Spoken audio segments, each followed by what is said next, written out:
You probably haven't seen someone call 911 to barge into a neighbor's house just for grass growing a tad too tall. But when HOA Karen tried to storm in with her master key of power, she didn't know the 911 operator was my son. And that call, it was the trap she walked right into. With the whole neighborhood listening, she had called 911 on me 3 times. HOA tyrant Patricia Caldwell burst in, waving her key to gain entry but failed. "Where are you watching from? Drop a comment below." Emily's beef stew filled our dining room with warmth that evening. That night, Emily had just set down her pot of beef stew when Noah, my son, shared a hilarious story from his 911 shift. We were all chuckling when boom, boom, boom, the door got pounded like the FBI was auditing our water meter. Through the peephole, I saw Patricia Caldwell, self-crowned HOA president, standing there in a blazer as stiff as her personality, clutching a clipboard like she was ready to smite someone for planting unapproved daisies. Behind her were 3 neighbors looking awkward as if dragged to a PTA meeting for a crime they didn't commit. Patricia bellowed, "Daniel Foster, open this door for an emergency inspection." I cracked the door, chain still latched, and said calmly, "Patricia, we're having dinner. Nobody needs a grass heat audit when there's fresh rolls are on the table." But for her, dinner was irrelevant. Grass 2 inches too tall? A crime against the community. Patricia brandished a key like it was Excalibur and declared, "I have the master key. I have authority." I wanted to quip, "And I've got a new lock, ma'am." She jammed the key in, twisted. Nothing. Tried again. No dice. The lock turned halfway, like it was rethinking its life choices. She yanked it out, glared and hissed to the neighbors, loud enough to hear. "I heard screams inside. Someone's being held hostage. I'm calling 911. Sarah Mitchell, my favorite neighbor, muttered, "We saw them eating dinner through the window." But Patricia was already on her phone. "This is an emergency," she said with more gravity than the HOA bylaws themselves. What she didn't know, the dispatcher answering was Noah's coworker. "And you know what's coming." "Noah?" Emily whispered. "Is it Lisa?" Noah nodded, grabbing another bite of stew. Through the open window we heard Patricia's pitch. "I'm the HOA president.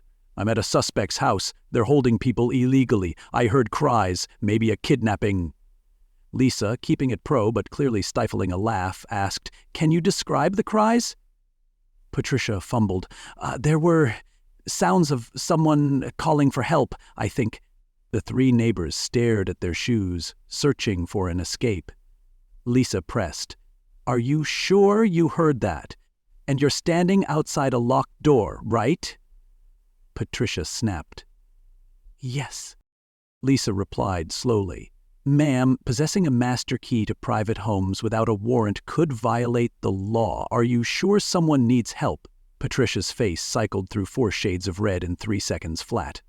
I think so. Just send the police." After she hung up, the air was thicker than Emily's gravy. Sarah muttered, "Patricia, this wasn't necessary." Bob Martinez nodded. "I've lived here 20 years. The Fosters never caused trouble." Mrs. Peterson, the elderly widow who came thinking it was an emergency meeting, whispered, "I want no part of this." Patricia clung to her pride and her clipboard. Like a shipwrecked sailor to driftwood, she yelled, "You're all blind! They're hiding something! And I'll prove it!" I glanced at Emily, who smirked and said, "She's digging her own grave with that broken key." Before leaving, Patricia slapped a fine on our door, $500, 0 cents for overgrown grass. 1 week, to comply or face further action. Emily squinted at the signature. Why's her handwriting so shaky? Looks like she wrote it mid-panic. I just said, like she knows she lost round 1. As Patricia's heels clacked away, I bent down. A scrap of paper was under the mat, scrawled in jagged handwriting. "Open your house or lose it." Emily read it and said one thing. "This isn't about grass anymore." Think if Karen could summon the FBI over grass, should we ban lawnmowers in summer? In my neighborhood, an HOA notice taped to your door is like a wartime ultimatum. minus the red wax seal and trumpet fanfare of a dawn execution. This one, scribbled on laser-printed paper, read simply, "Open your house or lose it."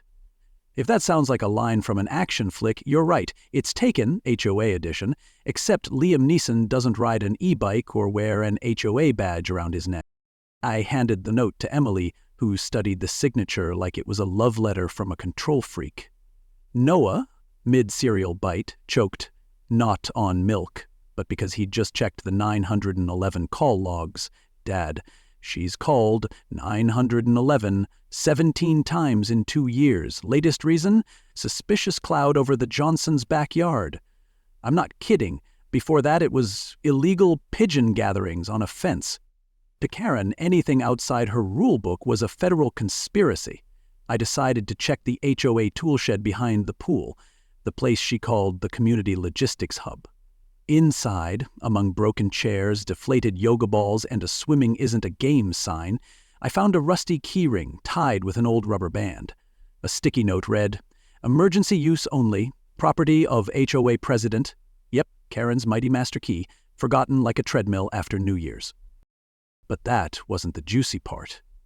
Behind a dried-out paint can, I found 3 file boxes labeled non-compliant residents, surveillance records, and foster. I opened mine to find my name pre-typed on fine letters from hanging laundry off orientation to failing to nod during HOA president greetings. One draft read, "Not sent, awaiting next infraction." She wasn't monitoring, she was hunting. A strange silence settled over me, the kind before a storm, or when you realize you're playing chess with someone who stole your knights before the game started. This wasn't personal anymore. It was a calculated campaign, and I was the next target after other non-compliant families forced to sell their homes below market value. I didn't know whether to be mad or applaud the meticulousness of a political operation, minus ethics or brains. Then I remembered Walter Hayes. Walter didn't use email. He kept HOA history like a wedding album. Cherished, organized, and untouchable. He was an HOA board member until Karen ousted him in a snap vote for wearing flip-flops to a meeting. If anyone knew more than the FBI about Brighton Hills HOA, it was Walter, the man with a bookshelf of files and a memory that didn't forgive. I knocked on his door that afternoon, holding the Foster file box. Walter glanced at it and grinned. "Your turn, huh?" He invited me in, pulled out a binder the size of a mini-fridge labeled Patricia Caldwell, Phase 1. Inside was a $6,500 0 invoice for a landscaping beautification project consisting of 1 flower pot swap at her house. Karen had a plan, but I had Walter, and he had a catalog of every fake 911 call, HOA funds spent on consulting retreats at a local Thai massage parlor, and redrawn neighborhood maps giving her house an extra 1.2 meters of sidewalk. She was a self-proclaimed genius. Just one digging her own grave. This was just the start. She thought she held the scepter of power, but I'd just found the ladle of truth. And you don't mess with a family whose son is a 911 operator, wife is a bank fraud expert, and neighbor is Walter with a black file. Who keeps more records? Karen, Walter, or the FBI? Don't look away. The next part reveals evidence that could topple a clipboard dynasty, and trust me, you'll want to hear the twist that made the whole neighborhood laugh. Drop a comment. If you were me, what would you do with this HOA queen?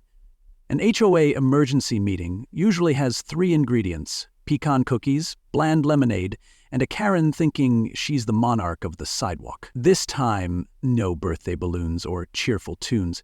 Just a bold, stamped invite. Vote to consider expelling Daniel Foster for non-compliance with landscape standards. Translation: I was on trial because my grass grew too freely. I arrived early, toting Walter's printed files, while Emily dolled up like she was headed to Congress. Noah clutched his phone, ready to record everything, the kind of quick thinking you get from a 911 operator kid when Karen calls the cops over aggressive wind noises. As we walked in, the room felt like a classroom when the principal enters mid-rap song. Everyone sat up, faces blank. Karen strode to a small stage like she was announcing a Nobel Prize. "I present video evidence proving Mr. Foster is a community threat." The projector flicked on, and there I was, in front of her house, arms flailing, mouth wide, looking like I was belting opera in gangsta mode. But then I noticed the tree behind me in the video was lush with green leaves. Problem? That tree shed bare in October. The video was time-stamped 3 p.m. last Tuesday, but I was at work with a time card that day, and the tree was clearly from a past season. I stood, keeping my voice cool. Notice the tree's shadow, folks. Mrs. Caldwell's big oak lost its leaves in October. The room played Spot the Difference. Sarah Mitchell said softly but clear, "She's right. I helped her fertilize in September. Then the leaves fell." Bob Martinez nodded. "I was washing my car that day, leaves all over the street." Mrs. Peterson whispered, "I brought cookies over." No yelling except from squirrels. Karen started changing colors like a chameleon under stage lights. Instead of backing down, she doubled down. Carrying style, "I don't need trees to prove it. I'm my own witness. And I'll call the police to ensure order." She whipped out her phone like it was a winning card on a reality show and dialed her favorite number. The call connected. 911, "What's your emergency?" The voice rang out, and I didn't need to look at Noah to know he was grinning ear to ear. It was Noah taking the call live, and this time no holds barred. "I'm the HOA president," Karen started, voice quaking with a mix of rage and confusion. "I'm being threatened by a resident with attitude and glares." Noah, dead serious, replied, "Ma'am, threatened by glares? Are you injured? Has anyone touched you?" Karen stammered, "They're looking at me with negative energy, and I sense they're about to do something dangerous. Maybe mob hostility. Send a rapid response team." The room buzzed.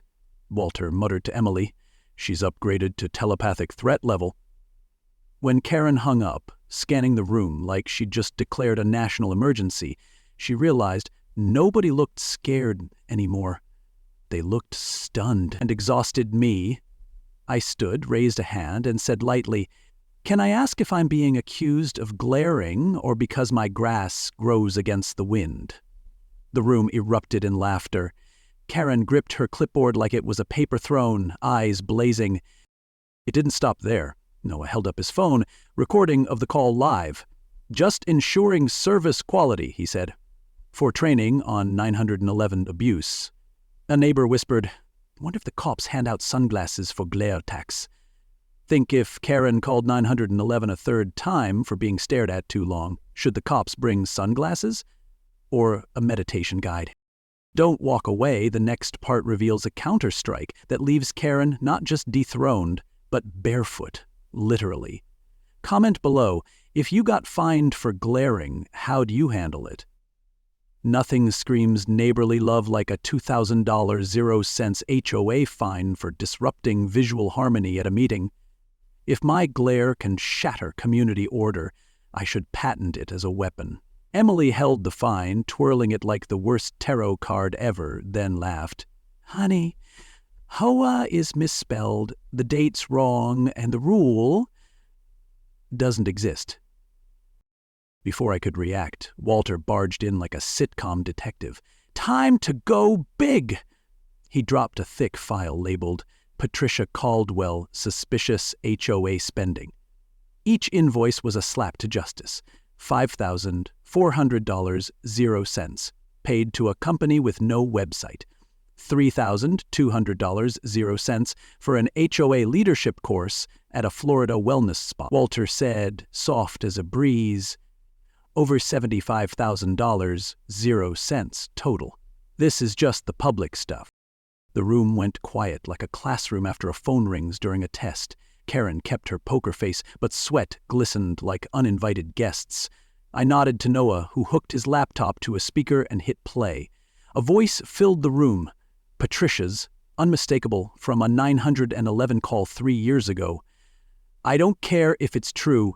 Just say there's drugs. I want them gone. 3 seconds. That's how long it took for the room to process. 7 seconds later, murmurs started. Someone gasped. Jesus! Sarah Mitchell whispered. She did that to the Johnsons? I looked at Karen. Her face went from toilet bowl white to bruise plum purple. Like any cornered tyrant ready to drag the world down with her, she screamed, "This is a setup?" Then, as if the farce wasn't complete, she pulled her phone for her old trick, calling 911. I'm used to the routine, but this time nobody could hold back laughs. "They're attacking me with glares," she shrieked into the phone. "I feel threats from their pupils." Noah, at the back, nodded silently, typing on his phone. The dispatch center was likely logging every word. I leaned to Emily, whispering, "Cops should issue sunglasses for pupil assaults." Emily shot back, "Or emotional blackout curtains." Karen hung up, hoisting her clipboard like a prehistoric HOA relic. She pointed at me. "You're the troublemaker. I'll get you out of here if it's the last thing I do." I replied softly, "Ma'am, try your old key first." The room roared like a 90s sitcom finale. Then Mr. Richard Hayes from the back row stood shaking his head. I stayed quiet, thinking she was just controlling. Now I see she's the real threat. He wasn't alone. Neighbors nodded, whispered, and looked at Karen with a new gaze, not fear, but weary disdain. I scanned the room and realized this wasn't just my fight anymore. It was the moment a community saw they'd had enough. Sometimes all it takes is one recording and a massage parlor receipt to rekindle a neighborhood's conscience.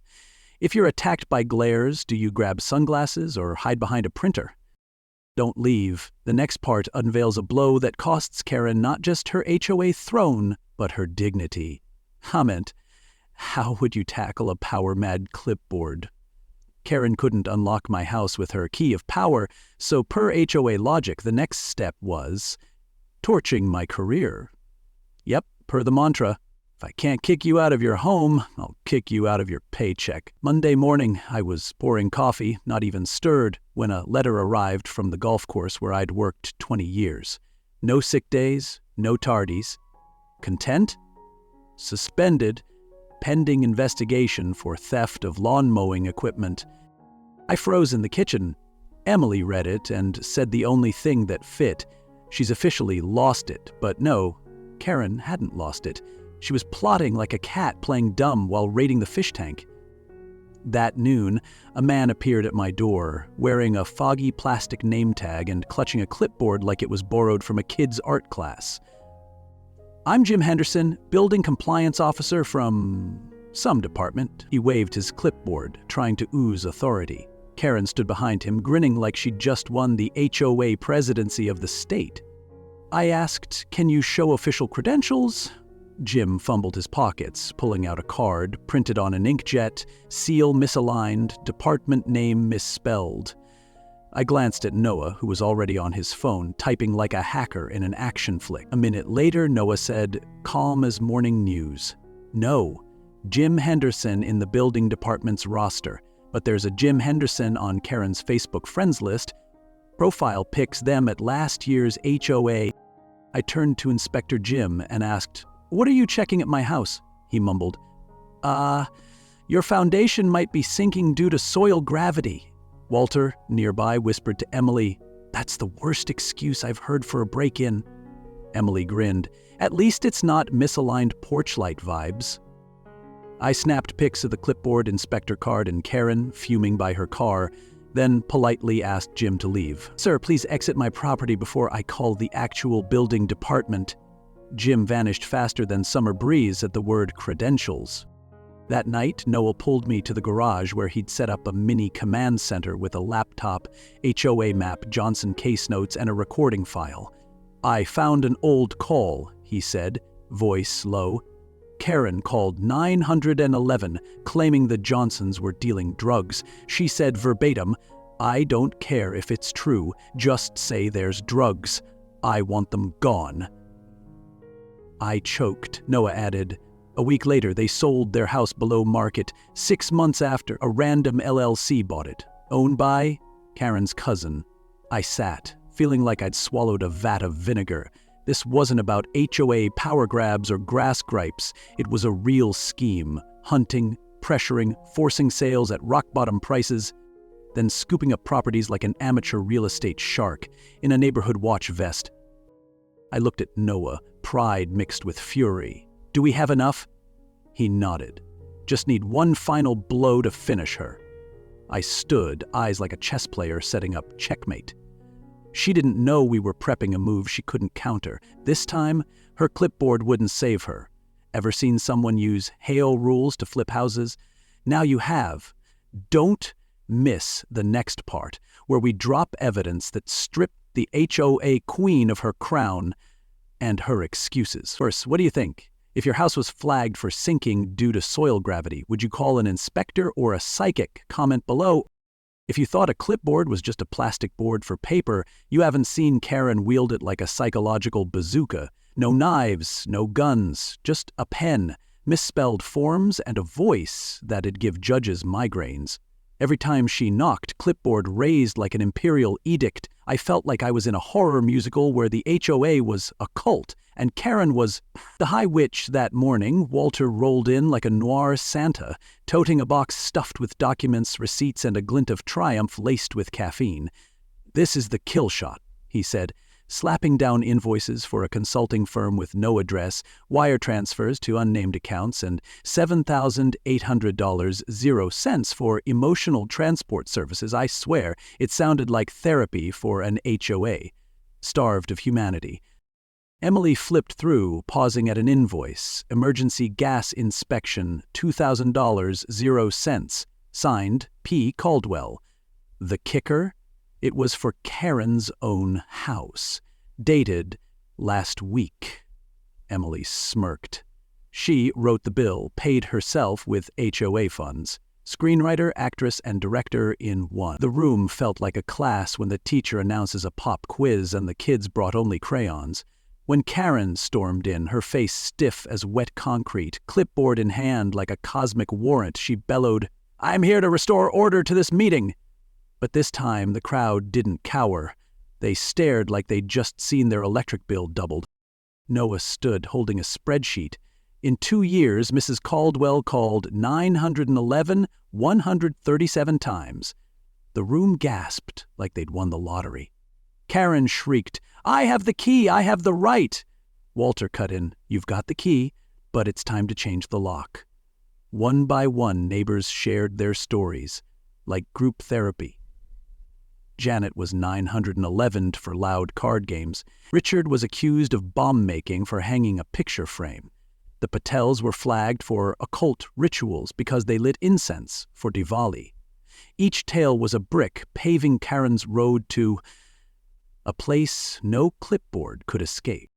Cops arrived soon after. No lights, no sirens, just a file thick as a holiday tamale. The officer eyed Karen, her clipboard, then said with a weariness no police academy could teach, "Mr. Caldwell, we have reports of 911 abuse, fund embezzlement, and falsified legal documents." Karen reacted like someone dumped ice water on her cookies. "You don't understand. I'm the president. I have the key. I have the right." The officer replied, "Ma'am, you have the right to remain silent." And so, Karen, self-proclaimed HOA queen, was cuffed before the community she'd bullied with a scowl and misspelled warnings. The room applauded like it was a wedding where the bride got swapped for Beyoncé.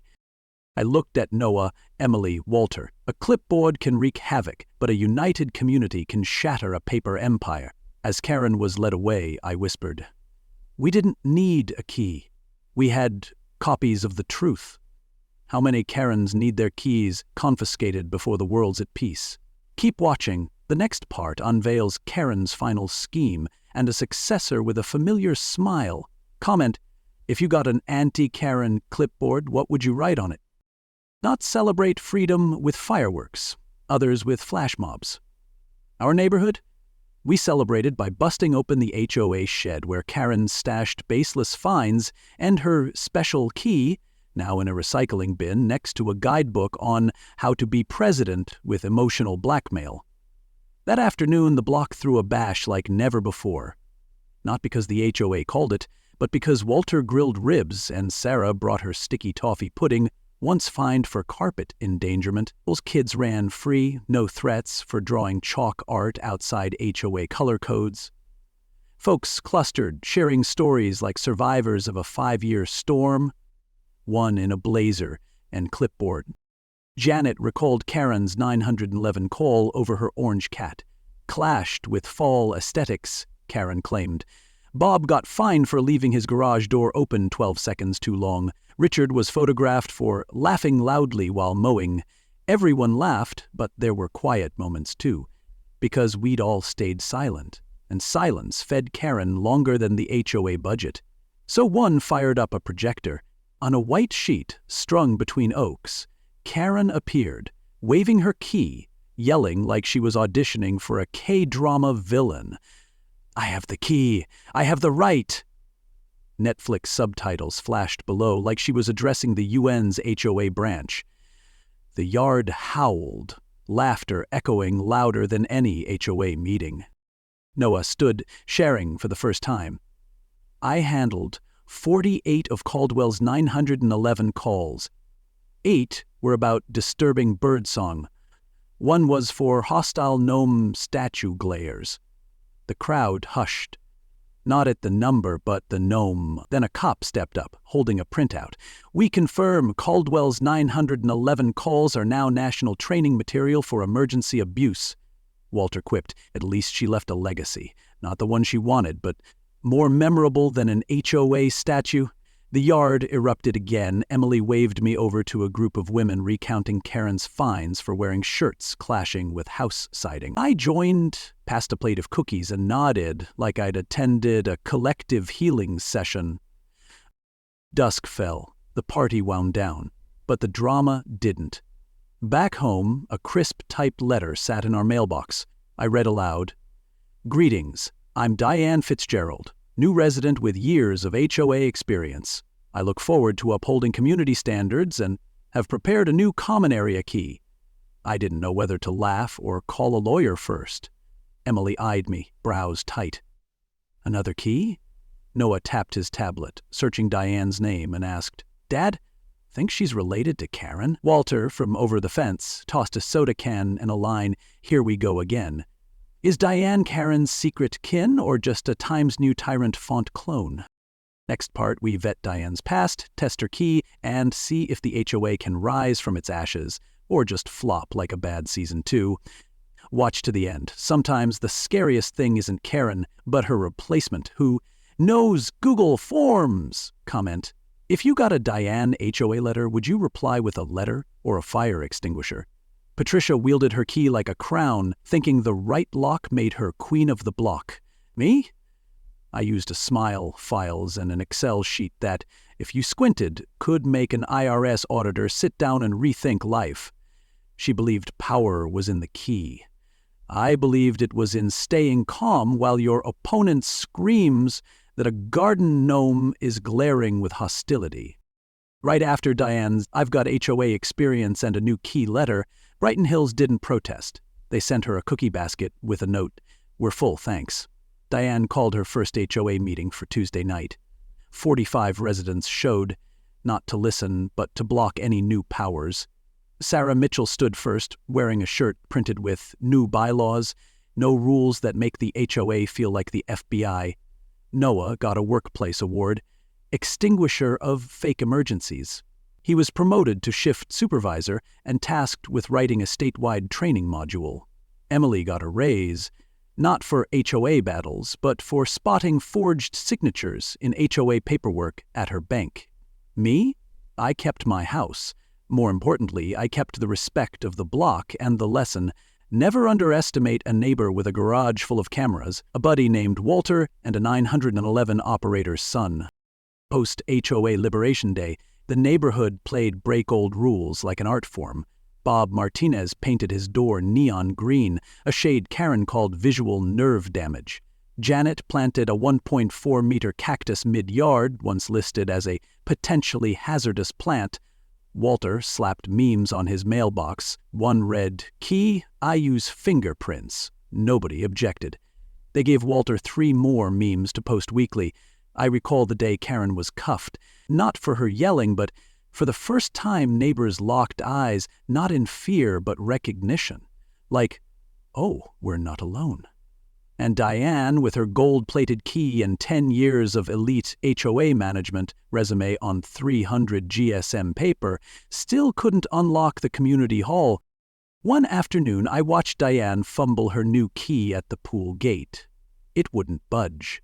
She twisted left, right, tapped the lock. I walked over, handed her a remote. "It's electronic now, but if you want in, just ask." Diane gave a tight smile. I smiled back, softly. The strongest key doesn't open doors, it opens trust. That's how our new HOA runs, not on cold rules, but on agreement, respect, and the occasional lemon cookie. If an HOA scared you, how'd you fight back? Lawsuits? BBQs? Or a rusty clipboard?